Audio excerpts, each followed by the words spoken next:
na Congresswoman Franz Castro, binatikos ba niya? Franz Castro, binatikos po yung peace rally ng Iglesia ni Cristo. Binatikos po niya, mga idol. Pakinggan po natin, mga idol, yung sinabi ni Franz Castro. Ito po ay post po ni The General's Viewpoint. Pakinggan po natin, mga idol. Ito po ang kagalang-galang na Congresswoman Franz Castro nagsalita tungkol sa ginaganap ngayon na INC rally. Nako, minaliit po niya, tapos binatikos ba niya? Yung intention ng rally na for peace. Sabi niya, hindi. Ano yan? Basahin ko ang kanyang statement, ha. Pinost ito na ni Chito Puente. Sabi niya, this rally is not about peace and unity. It's a calculated move to protect Vice President Duterte from answering various allegations about her misuse of confidential funds and her accountability for the deteriorating quality of education in our country. So, meron pang dagdag, medyo maliit. Tingnan pa kung mabasa ko, ha. Sabi pa niya, walang rally ang makapagbubura sa katotohanan. Dapat managot ang mga opisyal sa gobyerno sa kanilang mga ginawa. Ang milyong Pilipino sumusuporta sa impeachment at humihingi ng hustisya at pananagutan. Hindi political theatrics. Walang tunay na kapayapaan kung walang hustisya. Ang galing naman ng ang ganda naman ng panawagan ng hustisya daw. Nasaan ang hustisya? Yung mga katutubo. Sinintensya na ng korte na child abuse, child trafficking ba yun? Convicted na eh. Masyadong matapang na nagsasabi na hustisya daw. Anyway, hindi siya naniniwala sa hangarin ng iglesia ng pakay ng rally is para sa kapayapaan at pagkakaisa. Ano daw ito? Calculated move to protect Vice President Sara from impeachment. Meron din akong napanood na vlog ng mga dinawan, si Christian Isguera at saka itong si Professor Ronald Llamas. Ganyan din ang sinasabi na hindi unity, kundi to protect VP Sara from impeachment. Anyway, that's part of democracy. Kanya-kanyang pananaw. So, bahala ng taong bayan.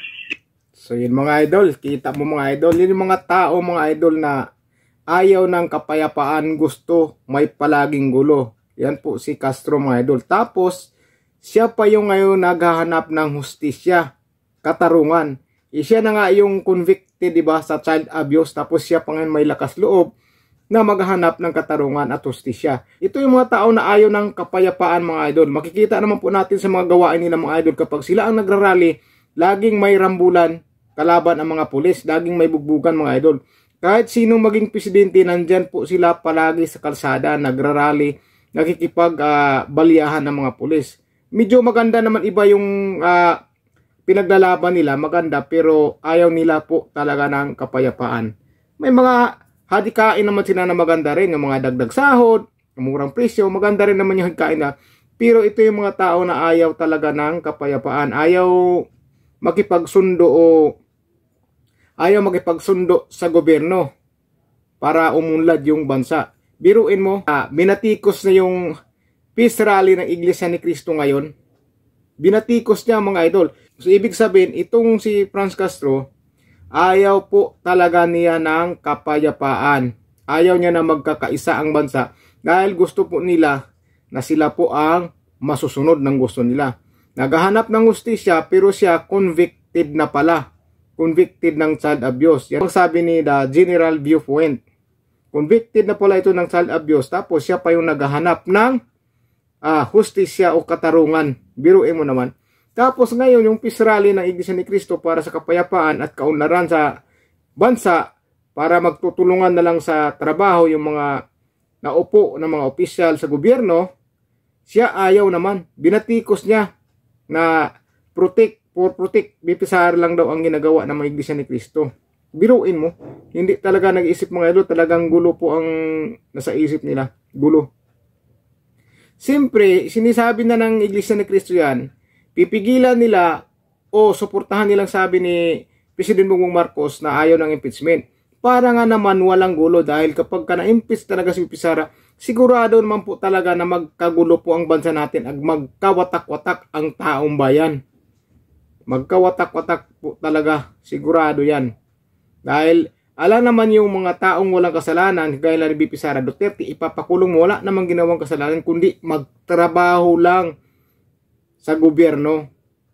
Yan pa yung, si BP Sara pa ngayong nagtatrabaho talaga ng maayos eh. Siya po ang nakikita natin na lagi pong busy sa trabaho niya.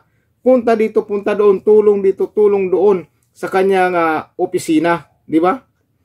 So, tapos, siya pa ngayon ang iniipit na mga yan at gusto talagang ipa-impeach kahit ayaw na ng karamihan ng mga tao. Tapos sinabi pa niya na mas marami daw milyon-milyong tao ang gusto ma-impeach si BP Sara.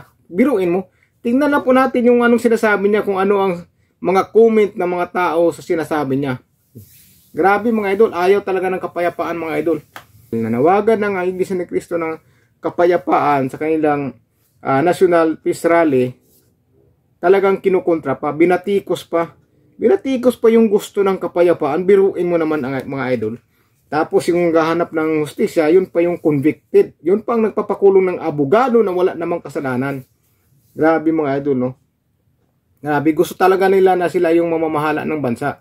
Yan siguro talaga ang gusto nila. Ayaw nilang kapayapaan. Tayong mga Pilipino, gusto natin kapayapaan at hindi magkawatak-watak yung mga opisyal natin sa gobyerno para naman makapagtrabaho sila ng maayos para sa bansa po natin. At para naman hindi mabaon sa utang ang ating bansa. Dahil tayo mga Pilipino ang kawawa kapag nagtataasan ng presyo, bilihin ng mga bayarin. Tapos, yung sweldo natin napakaliit lang. Kaya talagang maghirap ang taong bayan dahil hindi magkakasundo mga opisyal, hindi na nakapokus sa kanilang mga trabaho, kundi puro na lang bangayan, imbestiga ng imbestiga, imbis na magtrabaho para sa bayan. Nandoon na lagi sa hearing. Lagi na lang nag-iimbestiga. Hindi na nakagawa ng batas para sa bansa natin o sa taong bayan. Paano po maibsan yung kahirapan. Yan yung mga tao na ayaw talaga ng kapayapaan mga idol. Gusto nila laging gulo, laging may bangayan. Tala yung mga tao na po ang sumuko at gusto na po ng kapayapaan. Dahil hindi na po matitiis ang hirap sa buhay ngayon. Subscribe na po mga idol para sama-sama po tayo dito. Sulit po dito mga idol. Wala pong iwanan. Ingat po kayo mga idol. God bless po sa inyo.